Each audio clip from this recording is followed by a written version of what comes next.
Did you know there have been just 5 papal visits to New York City ever? From Pope Paul VI to Pope Francis, each visit has brought a message of hope, unity, and peace to the streets of the Big Apple. Join us as we take a journey through time at how the news covered the Pope's historic visits to New York City.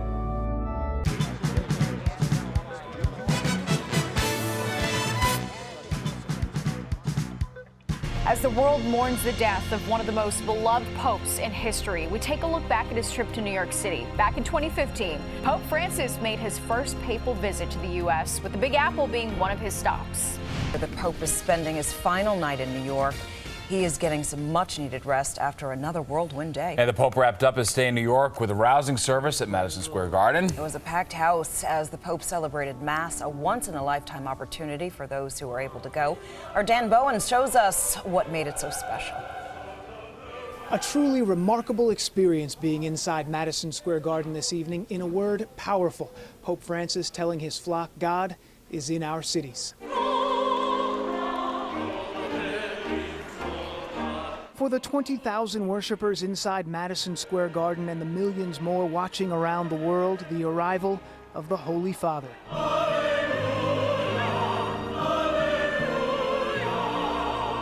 Pope Francis at times speaking in English. In the name of the Father, and the Son, and the Holy Spirit. Then delivering a powerful homily in native Spanish, focusing on life in big cities.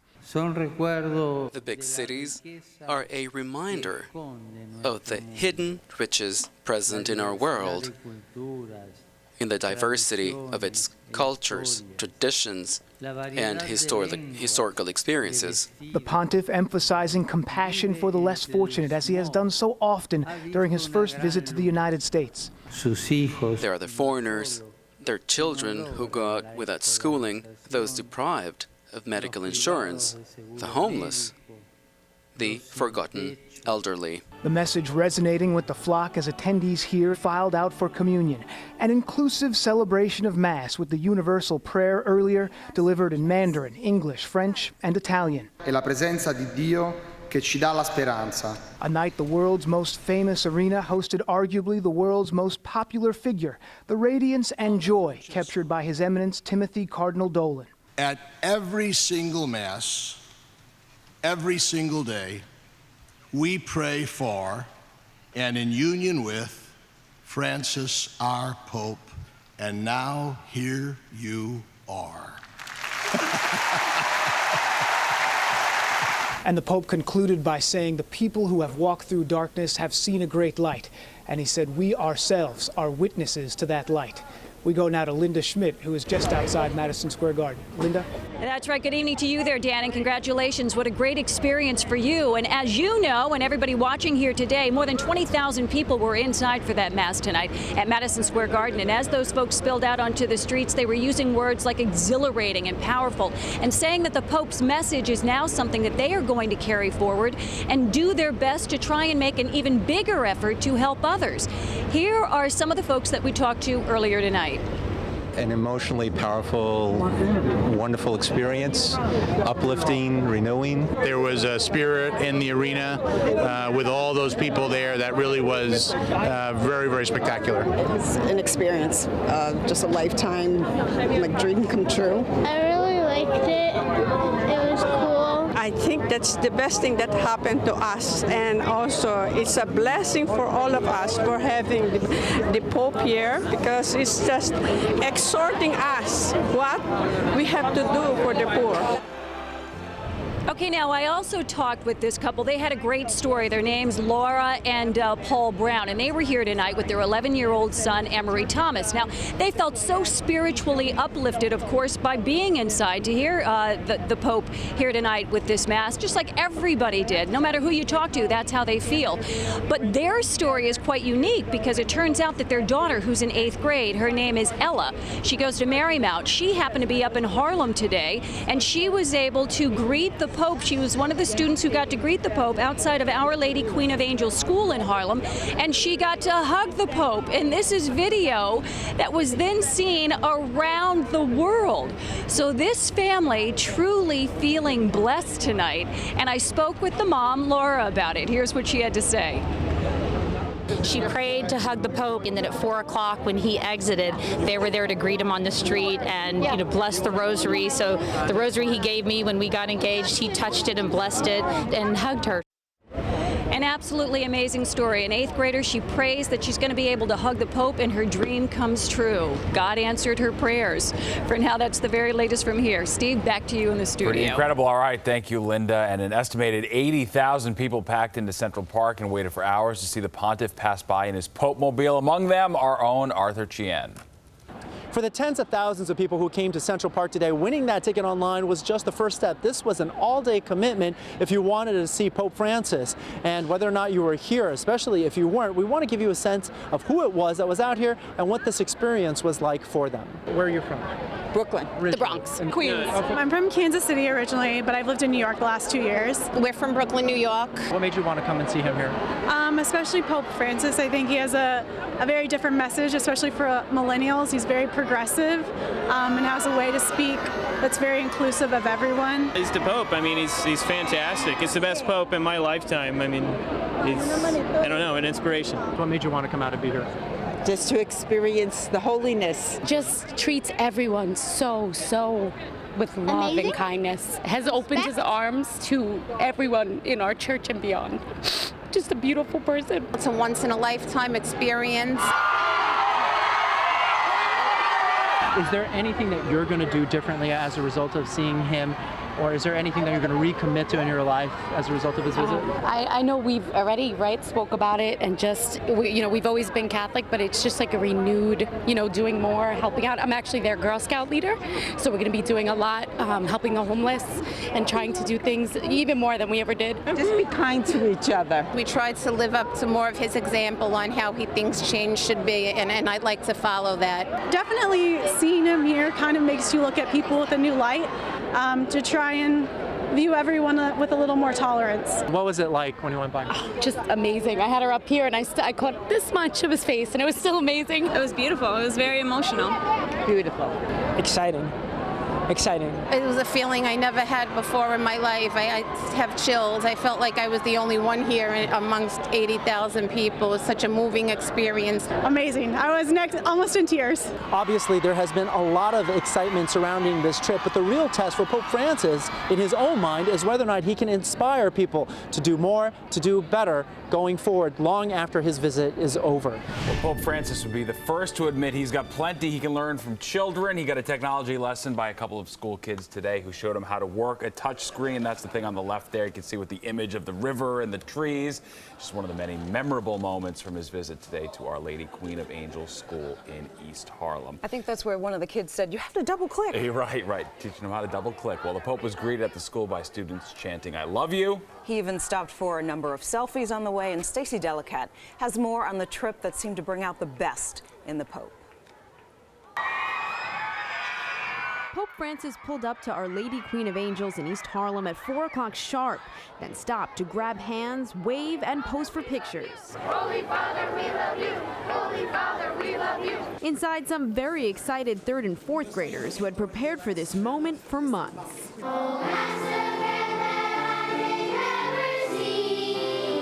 It went amazing, and I cried. I really cried. Did he touch you? Yes, he touched my head, and now I'm gonna tell my mom never to wash my hair again. Issa Nashal showed the Pope how the classroom smartboard works. It was fantastic.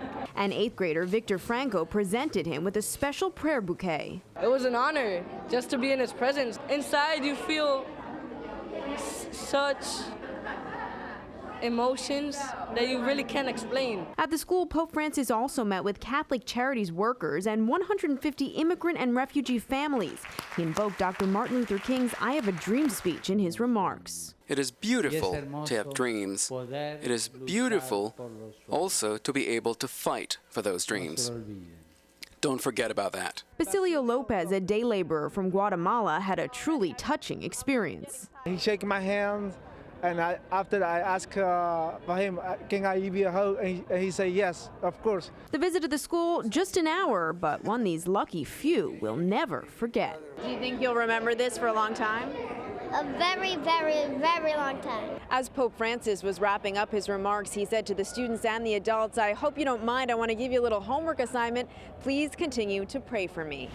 7 years prior, Pope Benedict XVI graced New York City with an appearance. The papal visit in 2008 marked the conclusion of the late Pope's historic 6-day tour of the United States. Excitement growing here in New York. The Pope is expected to arrive here, as we said, in just a little over an hour. Pope Benedict has left the Vatican Embassy on his way. Well, he's actually just left Andrews Air Force Base. He's pretty much wheels up as we speak. He is. You know, most of us, when we travel between New York and Washington, take the Delta shuttle, something like that.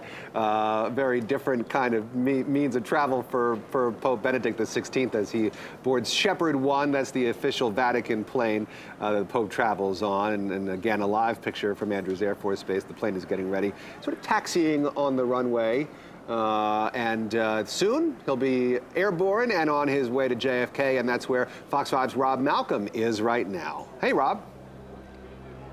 Hey, Rick, you know, certainly exciting to watch those live pictures of the Pope Benedict XVI leaving Andrews Air Force Base. Now, obviously, you can just feel the excitement down here and just the energy that this man creates. Now, just want to give you a sense of what's going to happen here when he arrives here at JFK Hangar 19. You'll see behind me this red carpet. They were just sweeping it off. They're cleaning off. He's going to have a receiving line on both lines of this red carpet, then walk down, shake hands with all the dignitaries here, and intense security down here this morning. It started for us at about 2 o'clock at the Sheraton Hotel, and we were actually had to be searched by the Secret Service. All our bags were checked. From there, the media was shuttled onto buses and herded out of Midtown here to JFK. And you get a sense down here, you see behind me the Port Authority sharpshooters.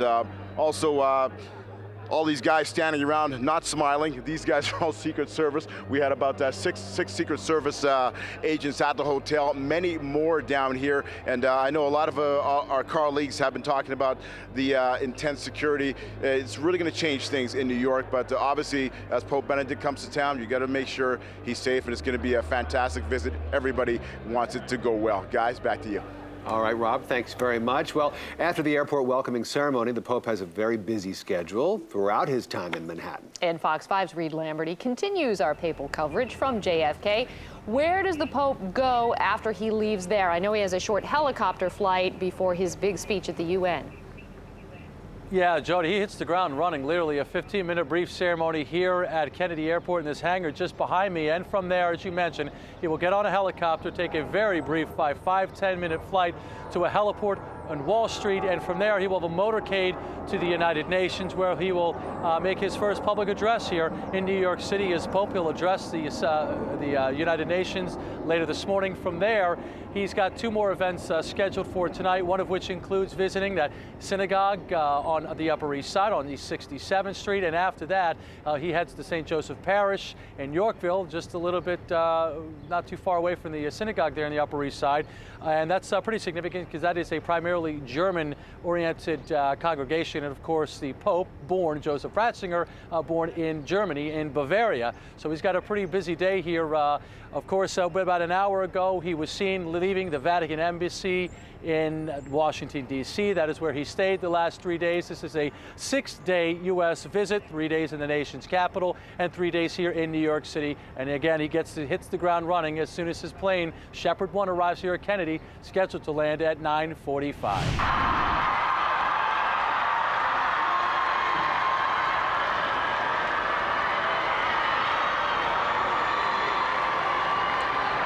He's on the, there's a good picture right there that we are showing, of course.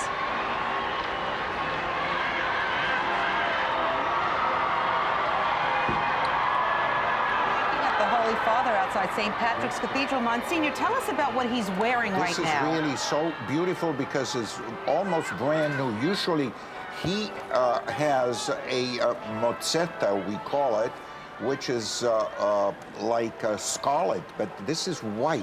It looks like there's some kind of fur around the collar. Yes, that's what it is. You know, it's called a mozzetta, and it's really taken like half of the body. This, doesn't he? He favors this, but this is brand new. We usually do not see a pope with this kind of, usually there is a mozzetta, but without any... What do you mean? This is with like a any fur, I believe that he has resurrected something from the past. We were talking about that he's going back into the vaults. He's going into the vaults and Yes. pulling out some... Usually it's red, scarlet, but this is white. This And is so white, beautiful. what does white say? Well, white signifies purity. Well, And as I explained yesterday, you know, this the goes crowd back is to going 15 wild, Monsignor. now, Look at this. that. Isn't this Look at that. beautiful? Yeah. In 1566, there was a pope, a Dominican pope, Pius V. And since then, he decided to keep white instead of scarlet. Yeah. And from that on, you know, the Pope continued to wear white. I don't think he's going back into the vault exactly after 15 years. He's had some investments made brand new, based on some of the other things, really? We've read that. He loves clothes. Yes. You know, and he loves the red shoes. This is really beautiful. This is something completely new. And what is he kissing right now? Can you see that? The crucifix given to him at the entrance of the cathedral. This was done also when the other Pope came, John Paul II. And he is blessing also, the people now that are around him? He sprinkles them with holy water. It's something that we do as a renewal of our baptismal vows. And I don't want to look at the clock, but it is 9:03 and the Holy Father is early. Yes. Down the aisle. Good timing, and there he is walking down the aisle. That's the new At 9:15, he will say, "In the name of the Father and of the Son." He has quite an official title, by the way, as I was reading it. Yes. Official Bishop of Rome, Vicar of Jesus Christ. The most important title is Bishop of Rome, because he's the naturally, just like Peter was the Bishop of Rome. Yes.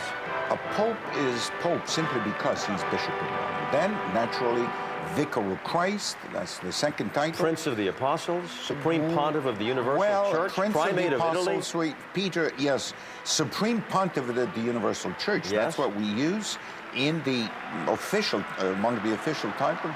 Primate of Italy. Yes. Because these all through the centuries, titles that accumulated. Archbishop and Metropolitan of the Roman Province. Sovereign of the Vatican City State. Sovereign of the Vatican City State, yes. And because he is, we have a new state.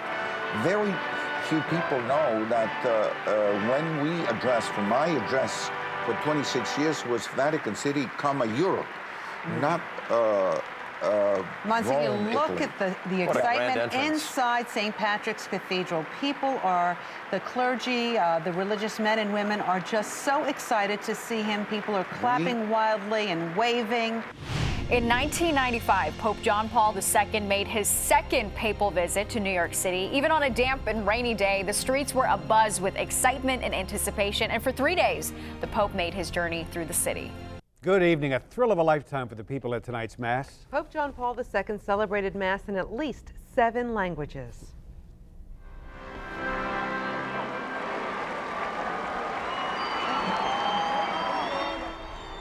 No words were needed to describe the electricity as the Pope first appeared this evening, being driven around the stadium in his Pope-mobile. But out on the streets, a lot of drivers weren't moving. Police say it was the politest bunch of New York drivers they'd ever seen, as the streets were shut down to allow the Pope's motorcade through. And the Pope was lifted on wings of song for his first stop this morning. A children's choir greeted him at the United Nations. And the Pope told the crowd, "I see the people of New Jersey know how to praise God even in the rain." He said the rain was a sign of life and a sign of God's blessing. Bob O'Brien starts our coverage. He's at Giant Stadium right now. Bob. You know, John, there may be thousands of New Jersey Catholics nursing Pope colds by tomorrow morning after the drenching they got here at Giant Stadium this evening. But the experience of being with their shepherd will stay with them long after their sniffles are gone. As the pontiff circled the stadium floor, blessing those lucky enough to be here for his visit, his thoughts were of the America once symbolized by the Statue of Liberty, a nation asking for the world's huddled masses yearning to be free. The Pope cautions America not to lose that essence of the American experience. Is present-day America becoming less sensitive, less caring towards the poor, the weak, the stranger, the needy? It must know. The pontiff's microphone man was third-year seminarian Don Gleason, who will be ordained a priest himself next year.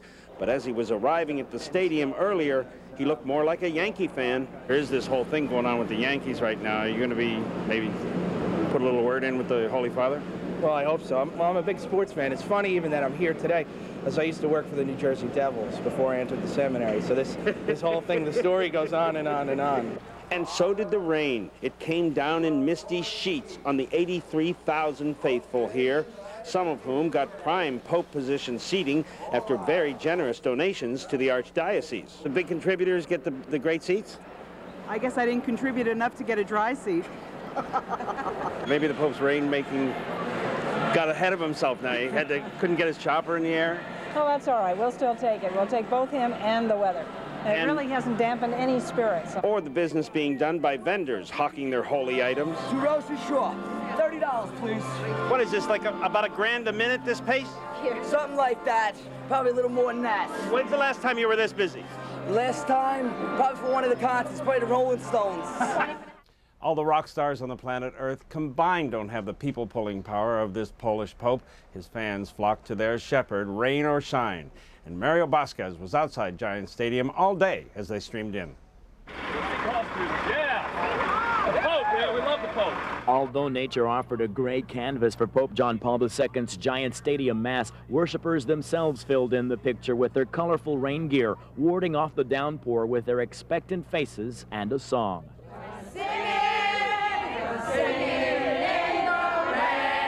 The Doyle family of Haworth, New Jersey, 7 strong, chosen in their parish to exchange a sign of peace with the pontiff. Excitement. It was really a tremendous gift to us, and it's be tremendously exciting for us. These high school and college students got up early, volunteering their time and energy to help with traffic and seating, braving the weather to be a part of the pontiff's mass. Usually we just go to school, study, and do nothing, and this is the most monumentous thing ever happening in New Jersey. What's the biggest seller? Rosaries and ponchos. Others brought treasured keepsakes, mother's prayer book, a loved one's rosary, praying for a blessing from the Holy Father's hand. All guests will be subject to search and must pass through a metal detector. Ironclad security turned Giant Stadium into a watery fortress where not even priests could escape scrutiny. And there was pint-sized heartbreak. I had my ticket in my raincoat pocket, and then it just fell out, and I don't know. It fell out through your pocket? Yeah. And now it's like... How did you feel? Sad. And like kind of mad.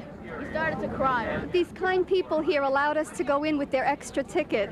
Judging from the exuberant mood inside the stadium, it appears the Pope's blessing have made the penance of parking and the drenching all worthwhile. And when Jesus was alive, didn't matter whether it was cold, windy, he's there to hear the good news. Good evening, everyone. Well, New York City just can't get enough of Pope John Paul II. That's right, and from the looks of it, he feels the same way about all of us. Now, we have full coverage of the Pope's Day here in the Big Apple. It was a busy day, and it wrapped up just a short time ago. Now, that's when the pontiff met with Jewish leaders at the residence of John Cardinal O'Connor. People who were there described the meetings as very warm and intimate. The Holy Father greeted and blessed everyone there. Earlier, he also played host to Christian and Muslim leaders as well. Now, earlier, the Holy Father blessed the Vatican's mission to the United Nations. Now, it's known as the Holy See. He praised the mission's work on behalf of world peace. The pontiff says the Holy See continues to remind the world's nations that they must always remember the good in the human spirit. The pontiff's day began with a huge mass on the Great Lawn in Central Park. Thousands of enthusiastic worshipers flocked to see the Pope speak from a majestic altar draped with colorful flags. But it was also a day of both prayers and protest. Now, you'd be surprised at the anger that some people actually have for the pontiff. But, Linda, there was no anger inside St. Patrick's Cathedral, only love. That's where John Paul II recited the Rosary. Sue Kelleher was there and joins us now from the newsroom. Susan, what an event. Well, Mario, tonight Pope John Paul became one with his people for his last public appearance at St. Patrick's Cathedral. The service that began with a song and a prayer culminated in a surprise finale many New Yorkers won't soon forget. Our Father, who art in heaven, Inside a packed St. Patrick's Cathedral, Pope John Paul prayed and recited the rosary with some 2,000 Catholics. Outside, Susan Grind clutched her baby and her rosary beads, drinking in the aura of His holiness. I feel he's like a saint. I feel very, very happy inside, very glorious to be in his presence. Thousands of the faithful turned Fifth Avenue into an open-air sanctuary. Dozens held up their rosaries for a papal blessing. Others hoped for more. 18-year-old Claudia Escobar suffers from cerebral palsy. Her family thought getting close to the Pope couldn't hurt. Came to see the Pope. We don't expect a miracle, but hopefully a miracle.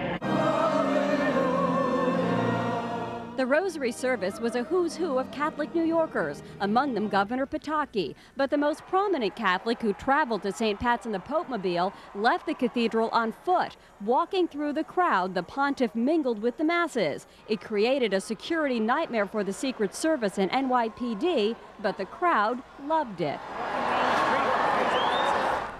Now, the Pope was supposed to leave the cathedral through an interior passageway, but his walk along 50th Street was a very nice surprise. Linda, Mario, back to you. Thanks very much for that report, Susan. He certainly touched a lot of lives today. The crowds outside were as surprised as the cops when the Pope sent the limo away and then went for an unscheduled stroll. For most, it's a treat they won't soon forget.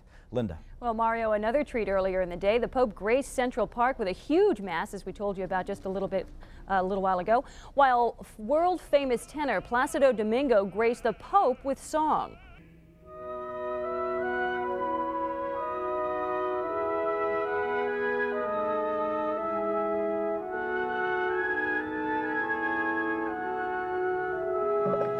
People began arriving shortly after midnight to make sure they had a good spot from which to see the Pope. Just the thought of being with the pontiff created a mellow mood. No one's pushing, no one's angry, everyone's smiling and laughing, and it's real good. This amount of people out just to follow one man is just absolutely amazing. I think he's wonderful, and I can't wait to see him. No traffic moved on Fifth Avenue or other roads bordering Central Park as urban pilgrims by the tens of thousands streamed to see the Pope. For many, it was a family event. Her first visit with the Pope? It is her first visit, but it probably won't be her last. Yeah? Yeah. Oh, you all have the confidence that he's going to be the Pope through the millennium like he says he wants to be, huh? He certainly looks vigorous enough, so I think he's going to make it. And she'll be a lot bigger, too. By the time the Pope arrived, the Great Lawn was carpeted with humanity. Many there were perhaps thinking they were seeing John Paul for the last time because of his recent health problems. But this vibrant, resilient man has long-term plans. This 75-year-old pontiff tells everyone that he still wants to be Pope in the year 2000. And he asks young Catholics who will live most of their lives in the third millennium to help shape its social, moral, and spiritual character as a gift to him. The Pope knows that you will do this, and for this he loves you.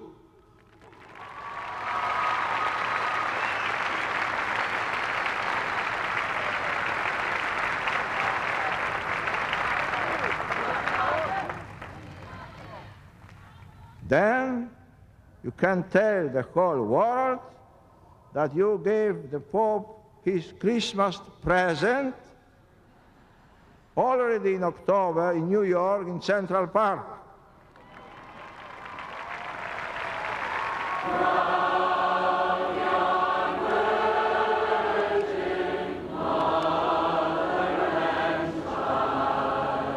Countless voices joined the choir as this Catholic crowd gave an early start to the real Christmas season. Many of the young people in his audience promising not to forget the gift the Pope asked from them. My present will be to try to keep peace around the world and have other teens try to do the same thing, keep violence off the street and drugs. I personally want to renew my faith as a strong and try to do, encourage others to do the same. I never knew much about the Pope before now, and now I get chills, just hearing him. Do not be afraid. The power of the Holy Spirit is with you, Amen. We now head back to 1979 when Pope John Paul II made his first trip to New York City. But even before he stepped into the city, people throughout the 5 boroughs were preparing for the papal visit. Well, here in town, there's a lot of excitement and preparation going on in anticipation of the Pope's visit to our city. Joanne Lee reports that some of the preparations are quite commercial. They are being turned out by the thousands, buttons of Pope John Paul II. By the time he arrives in the United States in October, all sorts of papal paraphernalia will be on the market. It may be a gamble, but manufacturers like Matt Slater are banking on a big demand for Pope John Paul souvenir items. The Pope turned out to be a very popular Pope, and we thought with so many millions of Catholics and Italians and Polish people in this country that a lot of people would like to purchase some type of a memento to remember this wonderful person. Buttons. Why are Americans so in love with having buttons? Well, I don't know. In the last few years, buttons has become somewhat of a craze, and it's like a little walking billboard. It's a good advertising medium at a very economical cost.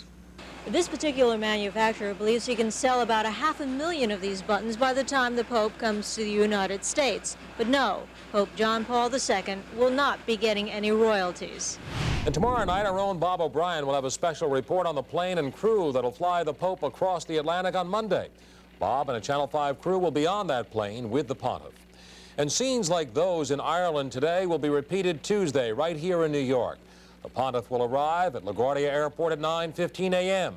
and head directly to the United Nations. A whirlwind tour of the city, including a visit to the South Bronx, where residents have already put out the welcome signs and spruced up their neighborhood around Morris Avenue and 151st Street, where the Pope will spend 15 minutes early Tuesday evening. Some residents there told me today, thanks to the Pope's visit, the city has finally gotten around to cleaning up this littered vacant lot, a long-time eyesore.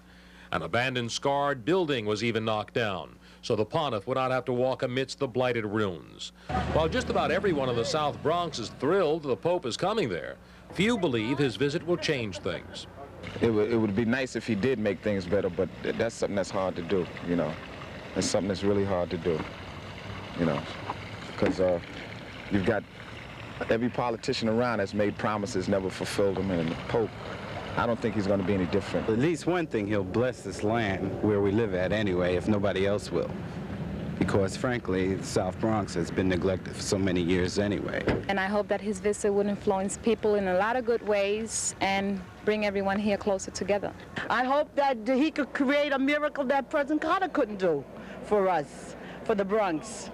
Pope John Paul II just may be bringing a miracle to that South Bronx neighborhood he'll visit. Residents there say they've heard that the city now plans to go ahead with construction of at least 2 buildings on the very lot where the Pope will stand on Tuesday, something the neighborhood has been waiting for the past 10 years. The historic day came on October 2nd, 1979, when Pope John Paul II made his way around New York City, making a stop in Harlem and ending with an unforgettable event at Yankee Stadium. If you saw today's speech by the Pope to the United Nations General Assembly, then you know you saw something special. You heard a lecture on world peace and understanding to a room filled with diplomats who are supposed to specialize in things like that. And because of that, maybe that's why there did seem to be a thin wall between the speaker and his audience. There was a distance. But Gabe spent his time where there was no distance between the Holy Father and his children. The signs, the joyful, prayerful people seemed to be everywhere. Many had waited since the early morning hours, people not only from New York, but from the Midwest, from all over the country. And as the motorcade came into view here on First Avenue, waving and cheering, John Paul II, saluting the crowds as they saluted him, a kind of mutual admiration relationship that was to be seen again and again on this day. In the faces, emotion, faith, you could see it and sense how much it meant to them even before they put it into words. It's been said that there are more people of Irish descent in this metropolis than there are in Dublin, more Italians than in Rome, more people of Polish descent than in many Polish towns. Certainly, the names of the people we talked to had a good international ring. I'm Polish, I'm Catholic. This is the greatest moment of my life. I never thought I'd ever see the Pope, and yet to see a Polish Pope, I'm very, very moved, very moved. What did you see in his face? Did you see something there? What? Kindness. What do you see in his face? It's not the smile, it's his everything inside, the soul, his wisdom. I can say, I feel great. What is this? I see something that I never seen before. Something that I never seen before. And what that is, you can't describe. I can't describe it now. Yeah, it's a beautiful thing I ever seen. Yeah. What about you, sir?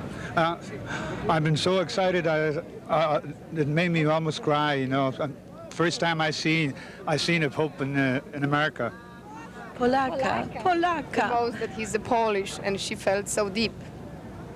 But to jest wielkie szczęście dla nas. We are proud, but we're proud not because he's Polish, but because he's, I think, very great man. Many children, some from St. Jean the Baptist School, were holding flowers. A man rang a bell, young and old in the crowds.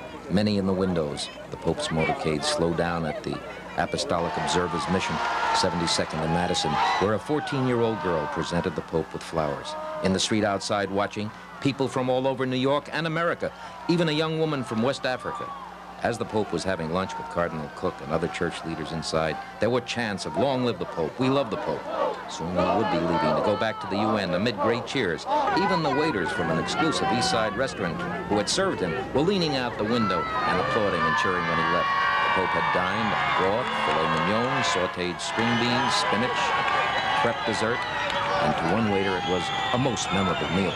I was very excited, very nervous. I'm glad I didn't spill anything, which I was very lucky. It's a great honor. And when you gave him the flowers, what did he say to you? He said thank you very much, and he blessed me. He gave me a kiss in the forehead, and he hugged me, and I gave him a kiss back. How did it feel? I was very honored. It was exciting. I was nervous, and I couldn't believe it happened. Late this afternoon, an unforgettable moment outside St. Patrick's. The Pope blessing tens of thousands in the vicinity of the great cathedral. And later, here too, people expressing what was in their hearts. Yeah. I would like to see him because my baby is sick. He fell in the head. He has 21 operations in the head. And so he cannot walk, he cannot talk. I would like to see them. What happened, I come in here. So I'll be 5 hours here. And finally, the first papal visit to New York City and to the entire U.S. came on October 4th, 1965, when Pope Paul VI made a trip to the Big Apple. Even though it only lasted 14 hours, it touched the hearts of many. And that was the news then.